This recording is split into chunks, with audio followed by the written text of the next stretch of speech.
Hello everyone and welcome back to another long overdue layout update.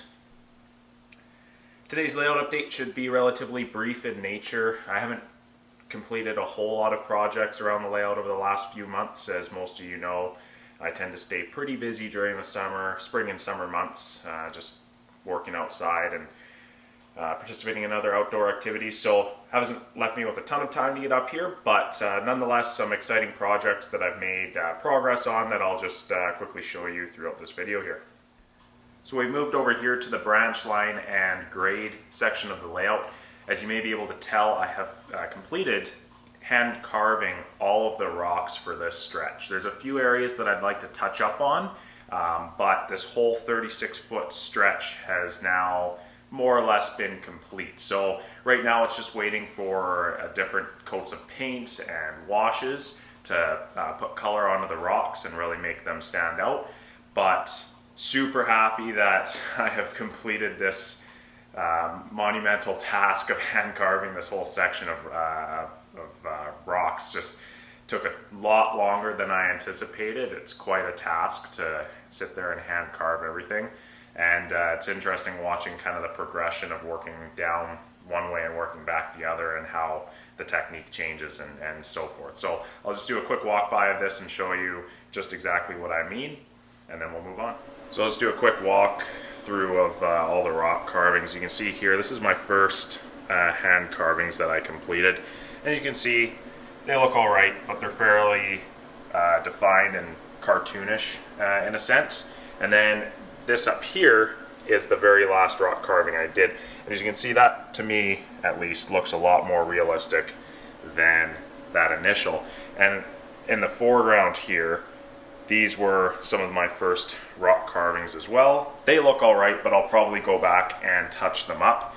And then as you can see, I made progress all the way down this wall. I started with the lower portion, and most of this looks pretty good. However, I'll probably go back and touch up a few areas throughout this entire stretch and just add some larger outcroppings, because right now everything's relatively flat.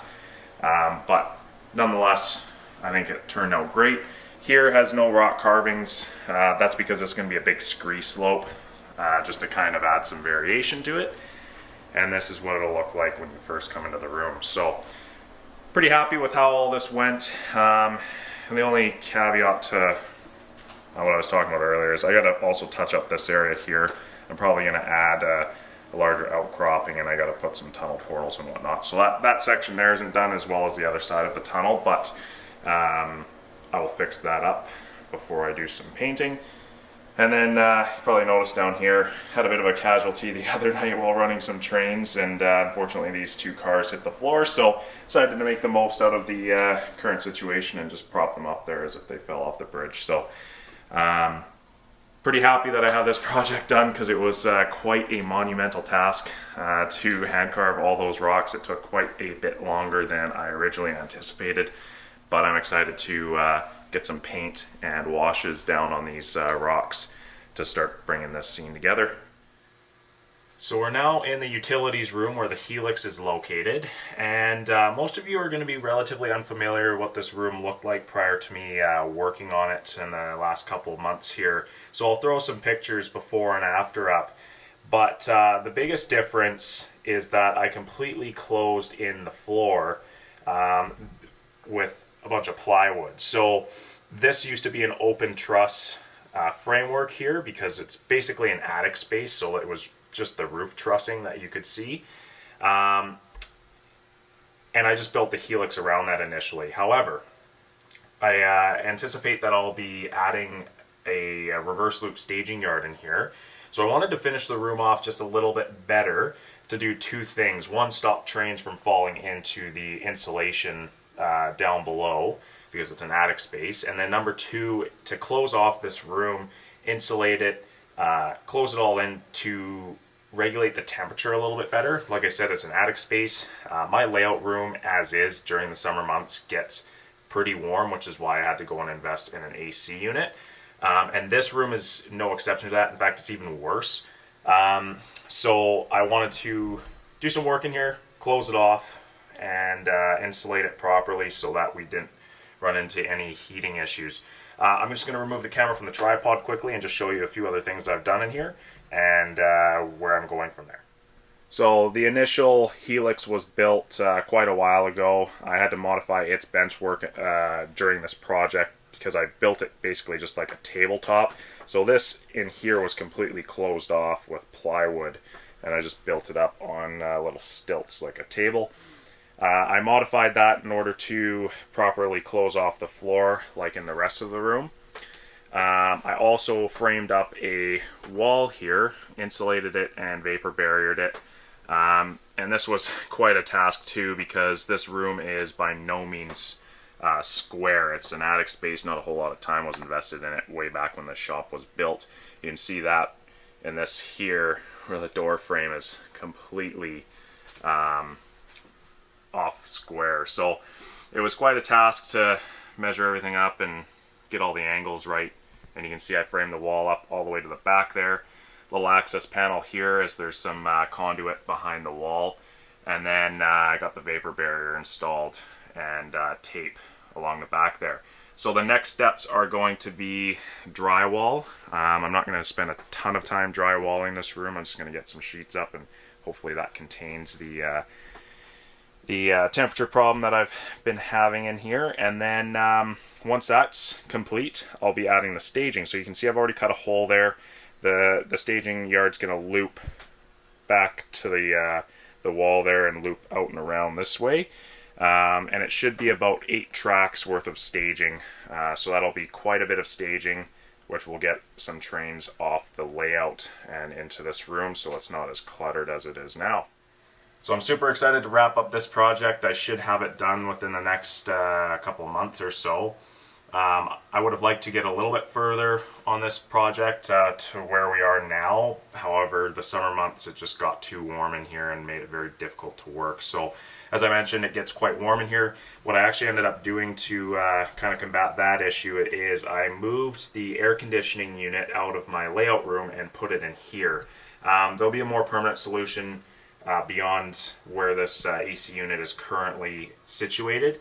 However, I moved it in here just because, given that it's an older AC unit, it wasn't blowing as cool of air as I'd like to, so I actually ended up investing in a new AC unit for the layout room, which I'll just go ahead and show you here now. So here's the brand new AC unit. It works very well by comparison to the older one, and it keeps this room at a nice even temperature. Nothing super exciting. It's literally the exact same model and make. It's just newer, and it produces better air conditioning. So since the last layout update, I haven't made a ton of new purchases. However, some of the big ticket items that came in since then are these Athearn Genesis SD70 ACUs in the Heritage and Military paint schemes. So I have number 7000 on the far right there. That's just in the standard Canadian Pacific Beaver scheme. And then the Navy and Desert Storm units in the center, as well as the Script Heritage on the far left there. I ordered these units as DC only and installed ESU Loc Sound as well as Scale Sound System speaker in them. So they sound awesome. Athearn Genesis has a standard factory default is now putting LED lights in their locomotives, which is awesome because that's just one less thing I have to upgrade.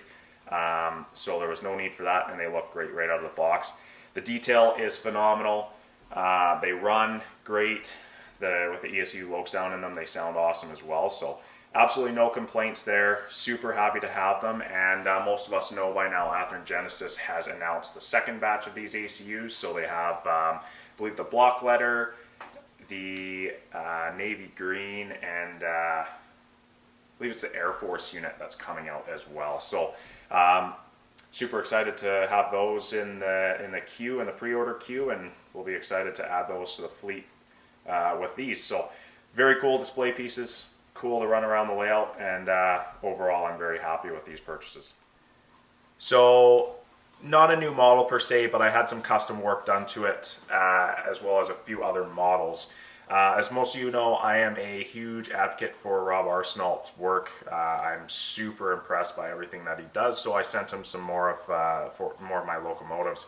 In front of you here is an Athearn Genesis -944 CWL in the BC Rail paint scheme. I sent it to him and had it modernized into basically the CN version, which is the yellow stripe that you see, as well as heavily weathered to make it look like it currently does today. So here is another C44WL. This one is in the Canadian National paint scheme, and this is actually a new purchase. I didn't have this previously, but what's super cool about this model in particular is that Rob Arsenault actually went ahead and renumbered it. So I don't know of another CN 2510 floating around there right now. However, Rob renumbered it and custom weathered it to the prototype photo, so you can see the big black patch on the long hood here. That is a repaint due to a large engine fire. The roof of the long hood still has the large burn marks. The cab's heavily weathered, the whole 9 yards, and I'm super happy to have this locomotive. As soon as I saw it pop up on his website, I knew I had to have it. So I ended up actually just swapping it. I got rid of my 2511, and in lieu I purchased this locomotive. So super happy to have that. And now let's move on to a couple other quick recent upgrades. And lastly, 2 more locomotives that I had weathered by Rob, some local switching power. First off is the 4769, which has been heavily weathered to prototype photos. So super impressed with that locomotive. And then to the left is the Illinois Central 3140. These Illinois Central units don't typically weather too heavy in the prototype, so I just had a light weathering job done to it, and overall super impressed with these locomotives. That 4769 especially just looks so awesome when put up against prototype pictures. So super happy with that. For those of you who haven't heard of Rob Arsenault, which I'm sure most of you are familiar with, please go check him out at weathermytrains.com. He does some phenomenal work, so if you don't have any of his work yet, I highly recommend you do so. You will not be disappointed. And then lastly, before I wrap up this layout update, I'm just going to go over a few projects that I'll be working on over the next few months. So as I mentioned earlier, I'm going to be finishing up the staging yard and the utility room that I was talking about earlier. But I'm actually going to be doing a big movement of industries on the layout, starting with the lumber mill. So currently this is where the lumber mill is situated. It works well right now because there's lots of room there. However, I'm actually going to be moving it up the line a little bit. So it's the upper level bench work, the main line here. And as most of you will remember, the line splits to the pulp mill. I'm actually going to be moving the pulp mill out of this area. The reason being is the pulp mill has a ton of industries and a ton of tracks, and this area is just simply going to be too small to properly operate it. So I'm going to be moving the pulp mill out of here and replacing with the lumber mill. Once the pulp mill is out of here, I'm going to be moving the pulp mill to the far end of the branch line down there. And the reason being is that there's just a lot more room for the pulp mill at the end of the branch line. Currently at the end of the branch line is a transload facility, which will actually end up where the lumber mill is currently located. So essentially I'm just rotating all of the industries by one and shuffling them into areas where there is more room. There is also some discussion right now of extending the upper level to go along or go above the branch line. So this won't be a true upper level. Basically, anywhere that there's going to be track is just going to be between the windows because I don't want to obstruct the windows too much. So there's going to be some smaller industry likely that goes along or goes above the branch line, including some grain elevators and maybe a little propane dealer, etc. So we'll see if that comes into fruition in the coming months, but basically just a concept right now, so we'll see where it goes. So that pretty much concludes this layout update. There hasn't been a lot completed over the last 9 months since my last layout update. However, I hope with some scheduling changes coming this fall that I'll be able to get up here and work on the layout much more than I have been able to previously. A couple things that you may be seeing in the coming months are some Railfan kind of documentary style videos that I'm currently editing and producing. This is going to be primarily from my trips to Montana that I've been taking over the last few months. I just recently got back from my second trip, and I initially went last April. So you're going to be seeing some Montana Rail Link content, which is super cool. I figured I would document as much as I could prior to the sale to the Burlington and Santa Fe, which most of us are aware of by now. Unfortunately, those videos take quite a bit of time to edit and produce, so not sure exactly the timeline on when they will be hitting YouTube, but nonetheless, be on the lookout for those. I'm pretty excited to be sharing that content with you, and we'll see where those videos lead in the future. So that's all for today's video. Just wanted to touch base with everyone and show you what's been going on in the layout. I haven't forgot about YouTube. It's just been difficult to get up here and produce a layout update. If you have any comments, questions, feel free to drop them in the comment section below. Feel free to give this video a like if you enjoyed it, and we'll see you next time right here on my channel.